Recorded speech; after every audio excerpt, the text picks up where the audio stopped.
I need to tell you about something that happened in the Arizona desert, because it has been sitting in my chest for 8 weeks, and I think it needs a witness. 5 friends drove out to the Superstition Wilderness east of Phoenix for a long weekend. Hiking trip. Stars over Weaver's Needle. The kind of trip you plan for months and look forward to all year. Normal people, normal reasons. Nothing unusual about any of it. On the second night, one of them went missing. He came back. And that, right there, is where this story stops being a hiking trip and starts being something I am still trying to find the right words for. Because the person who came back was wearing their friend's face and using their friend's voice and carrying their friend's memories. And over the next 30 hours, the people who loved him started noticing that something was wrong. Not dramatically wrong. Not movie monster wrong. The small wrong. The kind of wrong that you only catch when you've known someone for years and something in the pattern breaks in a way you can feel before you can name it. The smile that arrived a half-second too late. The joke he told without knowing he'd fumbled the punchline. The hair that was thinner than it had been the night before. By the time they understood what they were looking at, really understood, not suspected, not feared, understood. They were 2 hours from the trailhead with it in the back seat of the SUV, and it knew they knew, stay with me. Because what happened next on the US 60 westbound is the part I need you to hear, and it's the part that explains why one of them still has the scars on her arm, why the door panel on that SUV still doesn't match the rest of it, and why 4 people who went on a hiking trip together have never all been in the same room since. You ready? Let's go. The Superstition Wilderness is 160,236 acres of Sonoran Desert east of Phoenix, managed by the Tonto National Forest. The Superstition Mountains are volcanic, the remnants of an ancient caldera, the eruptions that formed them happening 15 to 25 million years ago. The rock is dark and sharp in a way that feels less like geology and more like consequence. Weaver's Needle, the formation at the center, is a volcanic plug rising 4,553 feet from the desert floor. It is visible from most of the trail system. It watches you the whole time you're out there. The terrain is open. This matters. No canopy, no forest. The saguaros and ocotillo and cholla fill the space, but they don't block sightlines. You can see a long way in every direction. If a voice calls your name from somewhere, you should be able to turn and confirm its source. You should be able to. That openness is what made the voices so impossible to dismiss. There was nowhere for them to be coming from. You could look and prove it, and still the voice would come. The 5 of them. Reyes is 34. She has known Gabby since they were 19, Marco for 6 years, Danny and Priscilla through the years of shared trips that build a group into something solid. She knows all of them the way you know people after years of choosing each other. Not just the presented version, the whole version. She knows when something is off with the people she loves before she can name what it is. This is the thing that saved 3 of them. Marco was the steady one. Priscilla was the sharp one. Gabby had organized this trip, the permit applied for in January for an October weekend, the color-coded packing list sent to the group chat in stages, the route researched and annotated and shared. That was Gabby. And Danny. Danny Redhorse, who grew up in Globe, Arizona, 40 miles north of the Superstitions on the US 60. Who spent summers near the White Mountain Apache Reservation visiting his grandmother. Who was the loudest and warmest person in any room he entered, and who, on the second night of this trip, told them things around the light of a propane camp stove that were the most important things anyone said on that mountain. Things his grandmother had given him. Things about the desert and what lived in it and how it worked. Things that saved 3 of the 5. Not him, not Danny. The knowing was not enough to protect the one who knew it. The Peralta Trailhead sits at the end of Peralta Road, Forest Road 77, which you reach by driving 8.5 miles east of Apache Junction on the US 60, turning north at Gold Canyon, and following the road as it transitions from pavement to packed dirt, climbing into the foothills for 7 or 8 miles until the road dead ends at the parking lot. The lot is large. There is a restroom block with no running water. That is all. No water at the tap. No amenities beyond a starting point. You bring everything you need, or you do without. Marco had filled the tank at the gas station in Gold Canyon before turning on to FR 77. They had enough water for 3 days. They went in on a Friday afternoon in October, 5 of them, packs on, and the specific forward-leaning energy of people who have been looking forward to something long enough that arriving at it feels like a small victory. Peralta Trail number 102 runs roughly 2.2 miles from the trailhead to Fremont Saddle, gaining about 1,400 feet through Peralta Canyon. The canyon walls are volcanic tough, dark, and dramatic, the saguaros growing in tall columns along both sides. The trail narrows in places. The rock above closes in. There are sections where the canyon is tight enough that you are aware of the walls on either side, and the sky as a strip above you. Fires are not permitted on the west side of the wilderness, so they cooked and camped by the light of a propane stove, which burned blue and low and through a specific kind of pale light that Reyes would remember afterward as the visual signature of every important moment that happened on that mountain. The first voice came 45 minutes into the approach, Marco's voice. From the canyon slope below the trail, to the left, the specific mid-volume call he used when he wanted her attention. She turned. Marco was 20 feet behind her, watching his footing on loose rock. He hadn't spoken. She looked at the canyon slope. Open desert running down to the floor. Nothing. No one. 60 feet of visible ground. Canyon acoustics, she thought. She kept walking. An hour later, Danny stopped dead and spun around to Priscilla. "Did you just say my name?" Priscilla shook her head once, in the specific way that said, "I've already noted something, and I'm watching for confirmation." They talked about it on the trail, all 5 of them. Marco offered the canyon acoustics explanation and made good points. The volcanic tuff reflects sound in unusual ways. He was earnest, and he'd thought it through, and they engaged with it because they needed it to be true. Then Gabby said, "But it said the nickname, Danny. Canyon acoustics don't know his nickname." Nobody had a response to that. They made camp at the saddle, and the stars came out above Weaver's Needle, and it was exactly what Gabby had promised. The stove burned blue-white. They ate and talked, and nobody brought up the voices directly, which was itself a kind of answer to the question of whether they believed the acoustics explanation.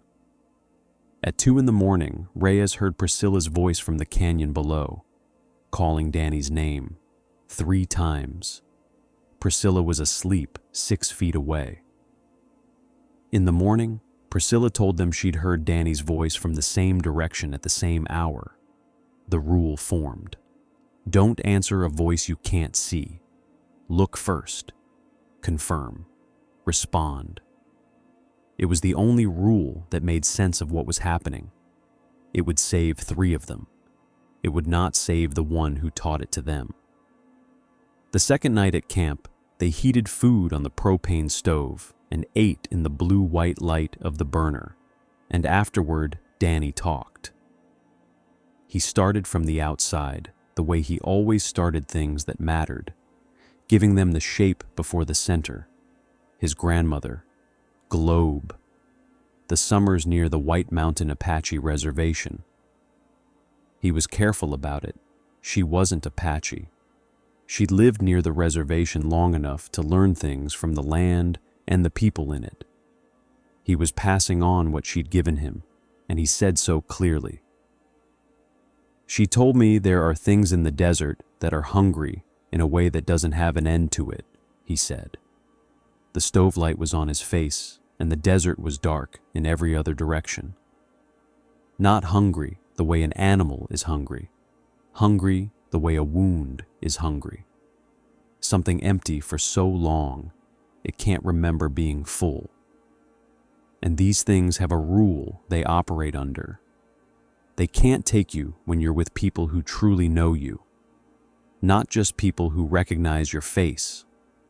People who know the inside of you. The things that make you you, rather than the shape of you. That's the protection, the being known. Nobody spoke. Something moved out in the desert beyond the camp. Nobody turned to look. So they separate you first, he said. They learn your voice, the specific ways you say the names of the people you love, and they use it to pull one of you into the dark. Once they have you alone, you're outside the protection, and they take what they came for. And then they go back with the body, with the voice and the face and the memories up to a point. He looked at each of them in turn. But not the inside, not the things that only the people who love you would know. And then, after a while, the body starts showing it. The hair goes first, then the posture, then the face starts sliding. Marco said, "Sliding how?" "The proportions drift," Danny said. "The face stops being the face and starts being the memory of it. And once you can see it," she was very clear, "you stop being polite, because polite gets you killed." Gabby said, "We stay together. Nobody goes anywhere without a visual on at least one other person. No exceptions." Everyone agreed, including Danny. 2 hours later, Danny fell asleep at the stove on his watch, and nobody woke him, and the thing in the desert had the crack it needed. From inside the camp perimeter, Danny's voice, 8 feet away in the dark between the tents. "Hey, Reyes, come look at this." She spun. Danny was 4 feet to her right in the stovelight, eyes wide, both hands raised. Not me. That wasn't me. The voice had come from the gap between her tent and the food bag. She had felt it. That was the thing she couldn't explain and couldn't stop thinking about afterward. She had felt the voice arrive the way you feel a speaker when you're standing too close to it. A physical pressure in the air that she registered in her chest and her eardrums simultaneously. It had been inside the camp, 8 feet away. The air where the voice came from was warm in a way that the desert night at elevation was not. Danny's face was pale under the stovelight. It was practicing at close range. Whatever was out there had learned them well enough to produce Danny's voice at conversational distance inside their own camp perimeter, and they'd all felt the warmth of it, and none of them said this out loud. But they all sat very close together for the rest of the night, and nobody went to their sleeping bag alone. On his watch, past 3 in the morning, Danny fell asleep in his chair. The others were in their bags. Nobody was awake to wake him. Reyes was on the second watch with Marco when she noticed the chair. The jacket was over the back of it. The cup was on the arm, the coffee in it still sending a thin thread of steam into the cold desert air. His headlamp was on the ground beside the chair leg where he always set it when he sat down. Everything that said, right back, nothing that said where he had gone. She said his name quietly. Nothing. She said it louder. The desert absorbed it. she woke Marco. Marco woke Priscilla and Gabby. The four of them fanned out in the immediate area around camp, calling Danny's name, headlamps at full brightness. The terrain was open enough that a person standing 30 yards away would have been visible. There was no Danny visible at 30 yards. There was no Danny visible at 60 yards or at the edge of where the headlamps reached. They stayed together, within arm's reach of each other. Because splitting up to search was how the camp went from losing one to losing more. They knew this. They kept the rule even now. They searched for 40 minutes. Then they went back to camp and they sat around the stove and they waited.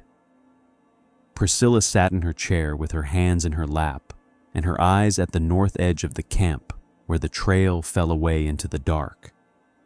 She was very still, the stillness of someone who has run out of things to do and has decided that being still is the only honest response left.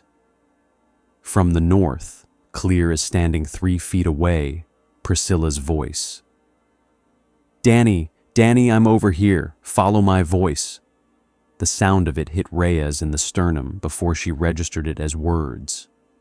It was so close, so precisely Priscilla's voice, the warmth in it, the specific urgency Priscilla used in genuine emergencies, the exact cadence of those 6 words in that exact order, that her body was already turning north before her brain caught up and understood. Priscilla's hand found Marco's arm, both of hers gripping. Her face said, "That was not me. It didn't need to. They all knew." What it did, instead of taking her, was try to take Danny with her voice. It had learned Priscilla's voice precisely enough that Reyes had turned toward it before she could stop herself. If Danny had been awake and alone, that voice would have walked him straight north into the dark, from somewhere in the desert north of the camp. Movement, not running. Something covering ground at a pace that communicated it had nowhere else to be and was in no particular hurry. 1 hour and 43 minutes after Danny's chair went empty, Danny walked into camp from the north. He said he'd heard Gabby's voice and followed it and gotten disoriented in the dark. He said it with sheepish ease. He accepted the water bottle. He let Priscilla hold him. Correct in every way, he took the water bottle with his right hand. Danny was left-handed. 1. The smile was 2nd. After Priscilla let go of him and he sat down, she said something private, quiet words for him alone, the kind that come out of an hour and 43 minutes of terror finally ending. Reyes watched his face. The smile arrived a half-beat late. A human smile arrives with the feeling that produces it. They are the same event. What formed on Danny's face arrived just after. The way a translation arrives after the original.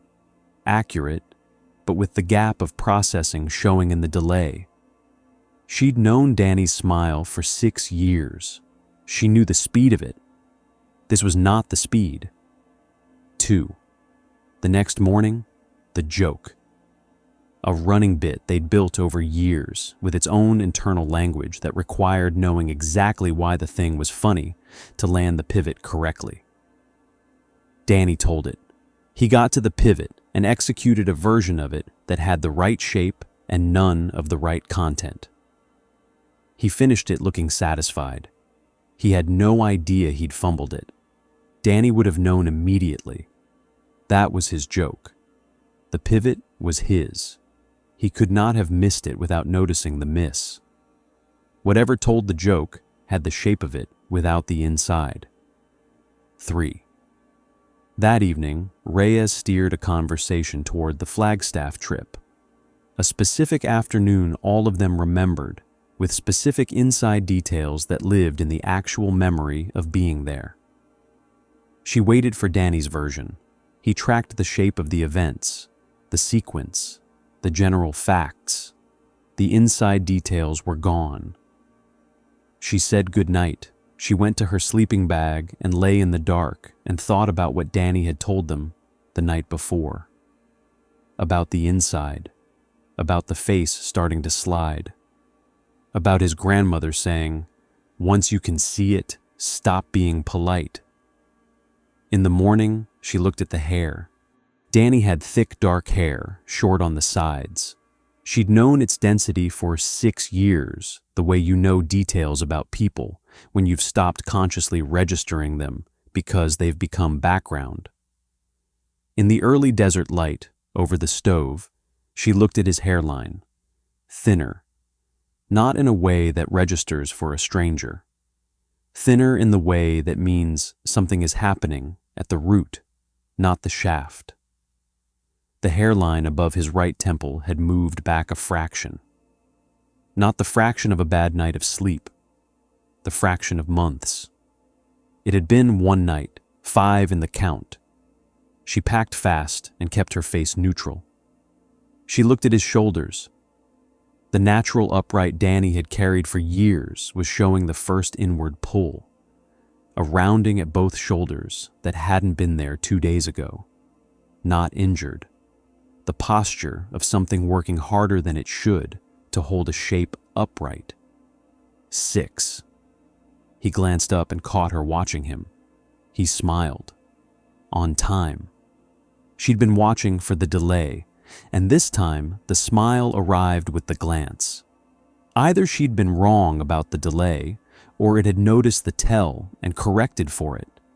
Both possibilities made her skin cold. His left eye did not move with his right when he smiled.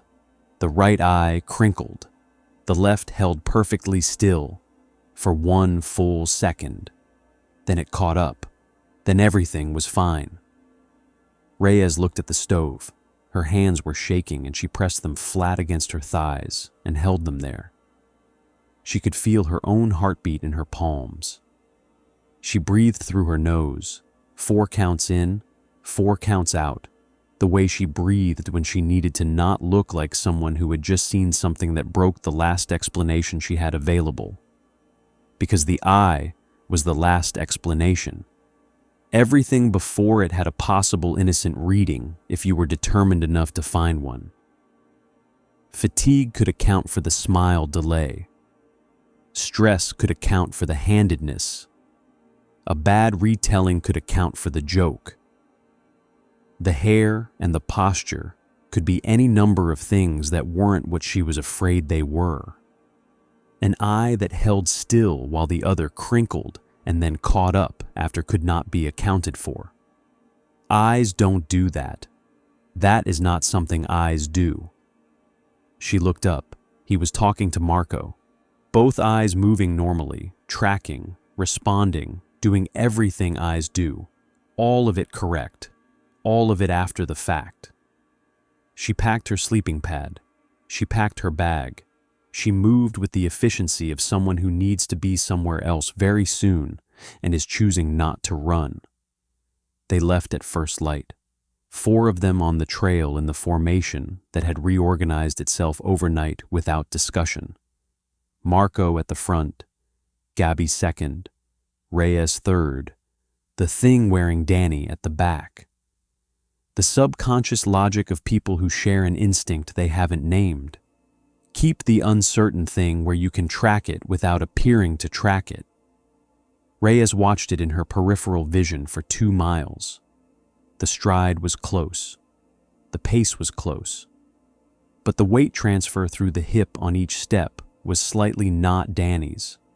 The gait of something that had memorized the template and was running it with a fraction too much conscious control, missing the decades of automatic muscle memory that make a person's walk their own. A mile from the trailhead, on a wide flat section with a long view east, it stopped. It stood at the outer edge of the trail, looking at the mountains. Weaver's Needle visible, the desert spreading in every direction, the right moment to stop. The right position. Everything correct about the stop except the eyes, which were aimed at the view without focusing on it. The eyes of something performing the act of appreciating a view without any understanding of why a person would want to. It turned and looked directly at Reyes, not at the group, at Reyes specifically, and held the look for 3 full seconds with eyes that were not tracking her, that were aimed at her and not seeing her, that were doing something else entirely behind the surface of looking. Reyes turned back to the trail. "Trailhead's close," she said. Her voice came out level. She was proud of that. "Let's keep moving." She walked. She heard Marco and Gabby fall in behind her.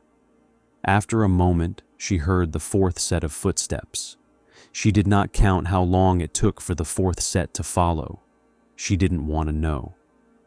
They reached the parking lot at 9:47, loaded their packs. Marco had filled the tank in Gold Canyon on the way in. They didn't need to stop anywhere. They just needed to leave. The thing wearing Danny opened the rear passenger door with its right hand and got in, 7 in the count. Marco drove Peralta Road toward the US 60. The rest stop sits on the US 60 westbound, just past the Gold Canyon area. Parking lot, concrete restroom building, 2 picnic tables under metal ramadas, open desert in every direction. That's all. Marco pulled in. Priscilla needed 2 minutes. Reyes needed the open air. Danny said he was going to stretch his legs. Reyes stayed by the hood of the SUV and watched him. He walked toward the Ramada tables. The walk was close. The pace was right. A stranger would have seen Danny Redhorse stretching after a long drive. She had known Danny for 6 years, and what she was watching was Danny's walk in the way that a recording of a song is the song. Technically accurate, missing the live quality that can't be captured. He turned to look at the mountains. The turn was wrong. Then he walked back toward the restroom building, passing the passenger window of the SUV. The window was in the shadow of the Ramada, dark glass. His reflection lasted 2 seconds. In the shadow-darkened glass, at the angle she had, from slightly below and behind, the face was not sitting on the head the way Danny's face sat on Danny's head. The proportions had drifted past close. She could see it clearly now. All the right components held in approximately the right positions by something pressing from the inside that was not the skull and musculature of a person who had been living in that face for 34 years. She stood by the SUV and her hands were very still. Marco came around the hood. He looked at her face and stopped moving. "Don't change your expression," she said quietly. "Look at me and listen." She gave him the count, all 7, 30 seconds. That was all the time she had. Marco's jaw tightened. 1 millimeter. Then he had his phone out, 1 thumb, eyes on her. The thing that happened on the mountain happened to Danny. Do not react. Get in the SUV now. He sent it to Gabby and Priscilla. Gabby came from the picnic table with her face so neutral it was its own kind of answer. Priscilla came out of the restroom and got in without looking at anyone. The thing wearing Danny came back from the direction of the building and got in the rear seat, right hand first. Marco drove west on the US 60. The Superstition Mountains shrank in the rear view. In the back seat, the thing that had been patient for 2 days understood, with the specific attention it had been directing at all of them since they arrived in the wilderness, that the calculation in the front seat had changed. It had been watching their faces for signs of this for 2 days. It had learned their faces well enough to know a held expression from a genuine one. It knew, 3 miles west of the rest stop, the mountain still visible in the mirror, the thing in the back seat said Danny's own name. In Danny's voice. Quietly, the way you say your name when you're orienting yourself. A small sound. A strange sound to come from the back seat of an SUV on the US 60. Then, not a question, a fact placed between them. Two words in Danny's voice stripped of every quality that had made it Danny's. The instrument without the musician. The resonance correct. The warmth gone. The person behind it entirely absent. Marco's hands turned the wheel onto the shoulder before his mind issued the instruction. The SUV crunched onto gravel and came to a stop with the engine running. He did not turn around. He put it in park and gripped the wheel and stared at the road ahead and said, "Everybody out, driver's side. Keep moving away from the SUV." He had not thought about this plan. He did not need to. The plan came from the same place the braking had come from. Reyes was out the passenger side before she understood why that was wrong. She'd already had her hand on the door handle when Marco said it, and she was out on the gravel and stepping away from the SUV before she processed that driver's side meant she should have gone the other way. She came around the front of the SUV. Marco was there, and Gabby was there, and Priscilla was there, and all four of them backed away from the vehicle together until there was 20 feet of open gravel between them and the SUV. The passenger door, her door, the one she'd exited, the one now facing the desert, opened from the inside. The thing wearing Danny got out.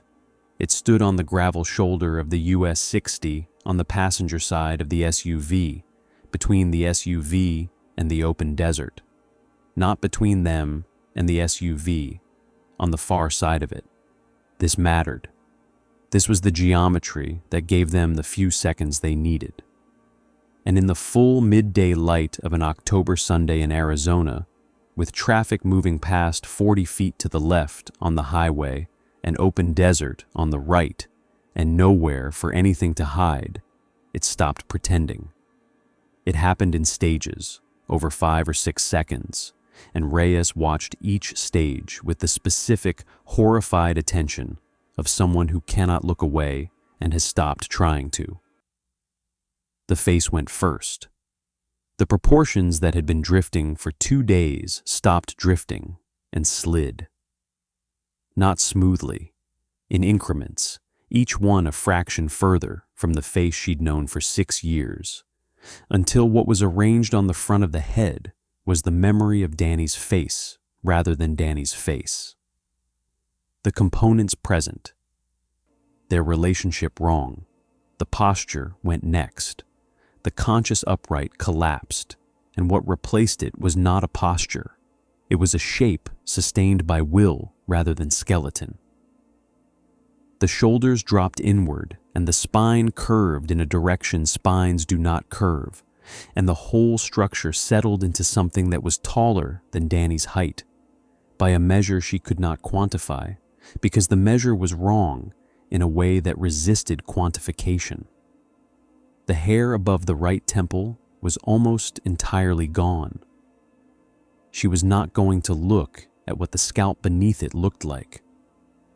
It turned its head and looked at them over the roof of the SUV, not with Danny's eyes. With eyes that had stopped performing the act of looking and were doing the actual thing instead, which was different and worse, and which she has never found adequate language for. It opened its mouth and Reyes's own voice came out, her exact voice, saying her own name, the way it sounded inside her own head when she thought it. Exact, perfect, close enough to feel like theft. The sound of her own voice from across the roof of Marco's SUV hit her somewhere between the ears and the stomach simultaneously, a physical wrongness that had nothing to do with volume. It was not loud. It was precise. Her own voice, her own name, offered back to her like a question she could not answer. She did not answer it. She ran back toward the SUV. They were 20 feet from it, and the thing was on the far side of it, and 20 feet, was the distance they had. She ran, and Marco ran, and Gabby was already moving, and Priscilla was behind Reyes by 2 steps.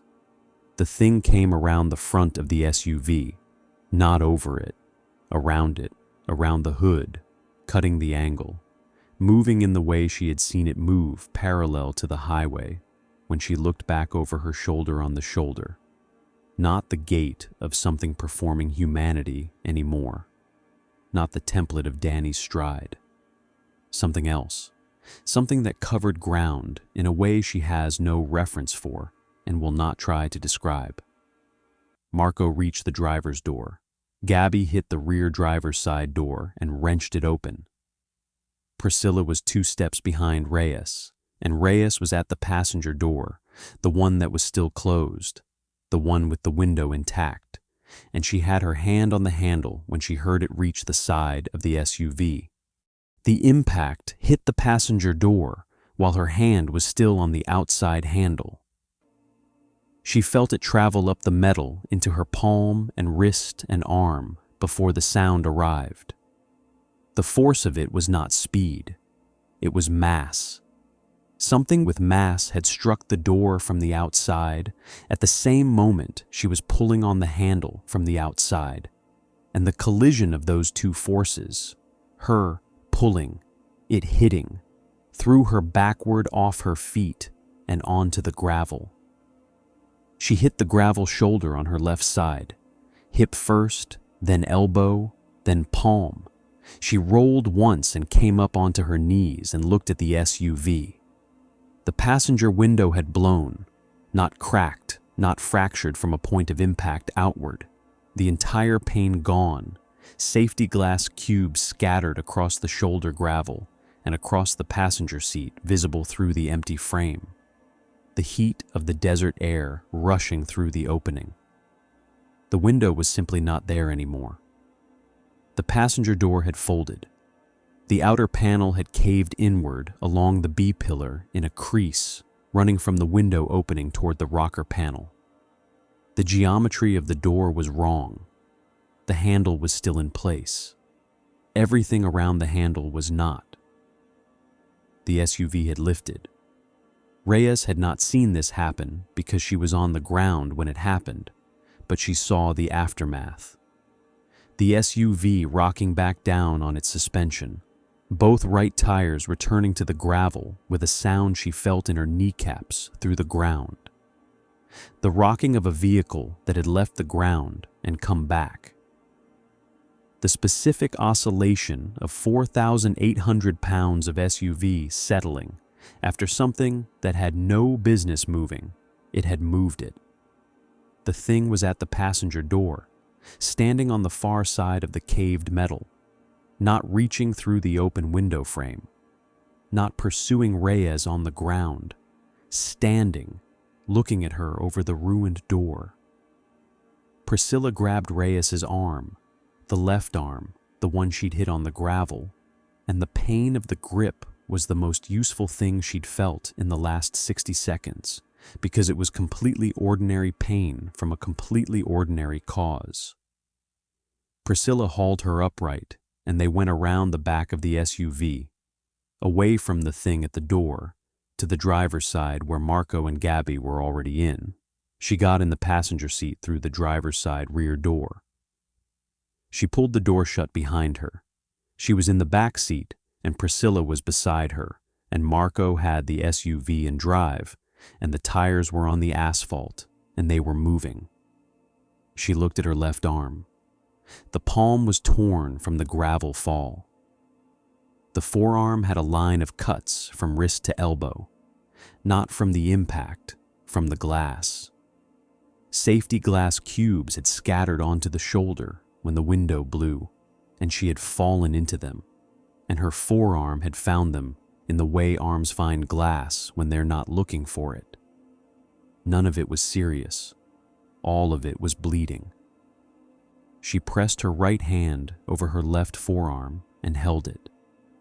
Gabby was making a sound she would not call a scream because it was quieter than a scream and continuous, and it lasted until they were doing 60 miles an hour on the US 60 heading west, and then it stopped, and the SUV was silent except for the wind through the space where the passenger window had been.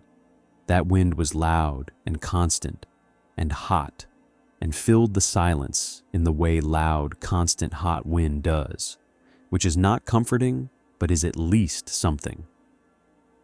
Priscilla had her hand pressed against the rear of the dented door panel, bracing against the rocking of the SUV, and she was looking at it with the expression of someone conducting a field assessment of structural damage. Marco drove, both hands on the wheel, eyes on the road ahead. Reyes looked in the side mirror, the shoulder of the US 60, the open desert, the Superstition Mountains behind them, smaller than they had been, getting smaller. Nothing on the shoulder, nothing visible on the desert between the shoulder and the base of the mountains. She looked for a long time. The mountains got smaller. After 10 minutes, Gabby said, "Is everyone hurt? Not okay, not fine, hurt." She had the right word. Reyes said, "My arm, glass and gravel, not serious." Priscilla said, "I'll look at it when we stop." Marco said nothing. He drove. The mountains disappeared behind a curve and were gone. They stopped in Queen Creek at a gas station on the US 60 because Priscilla needed to look at Reyes's arm, and because all four of them needed to be inside a building with other people and fluorescent lights and the specific mundane hum of a refrigerator case. They needed proof that the world where those things existed was still the world they were in. Priscilla cleaned and wrapped Reyes's arm in the gas station bathroom with supplies from the first aid kit Marco kept under the rear seat. The cuts were shallow. None of them needed more than the tape and gauze Priscilla applied with the economical precision of someone who had done this before and understood that efficiency was a form of care. She said, "You'll have some scarring, nothing serious." Reyes looked at the line of small wounds on her forearm. Evidence. She had physical evidence on her own body of what the thing was capable of when it stopped performing. The door caved. The window blew. The SUV came off the ground, and all it had done was hit the vehicle. It had not been trying to get through the vehicle. It had been, what?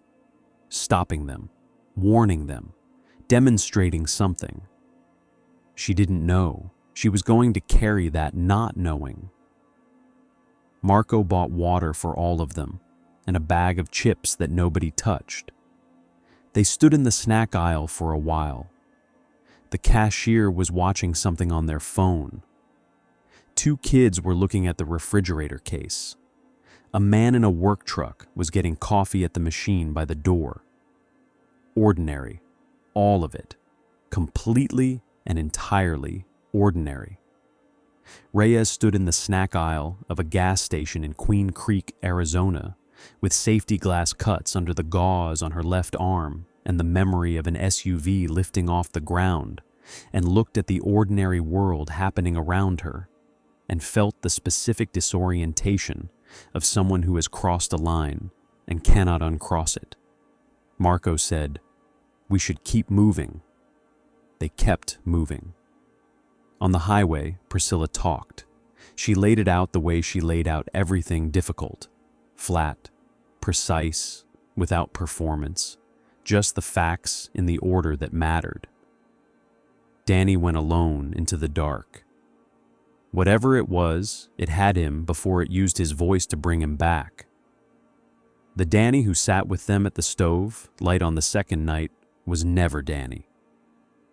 The thing that came back had the outside of him without the inside. They camped with it. They drove 2 hours with it.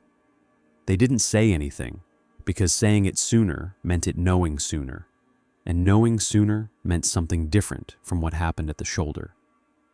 She paused. At the shoulder, it hit the SUV, she said.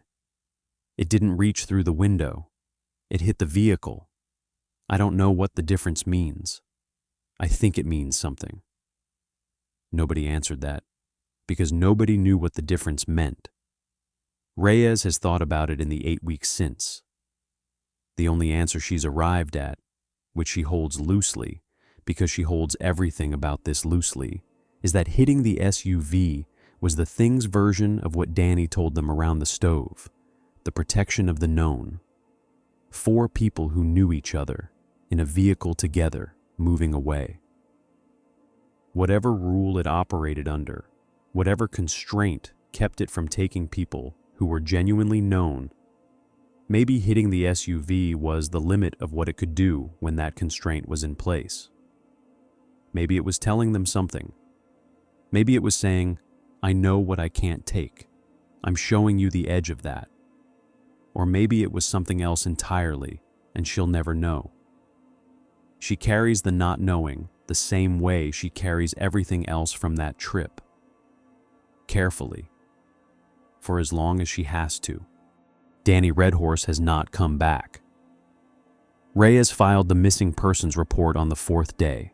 She gave the searchers the factual account. Peralta Trail number 102. Last confirmed location at the upper camp below Fremont Saddle. Date and time of last visual contact. She said he left the camp area in the night and did not return.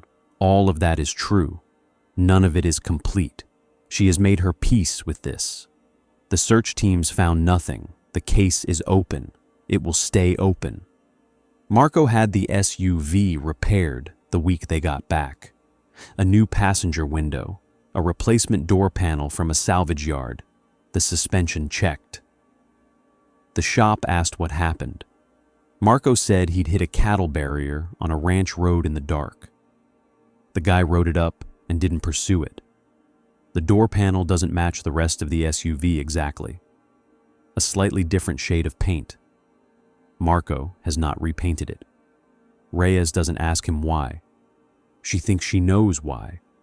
The mismatch is evidence, not proof of anything a person could present to anyone, but the kind of evidence you keep so you can look at it when the memory of what happened starts to feel like something you might have dreamed.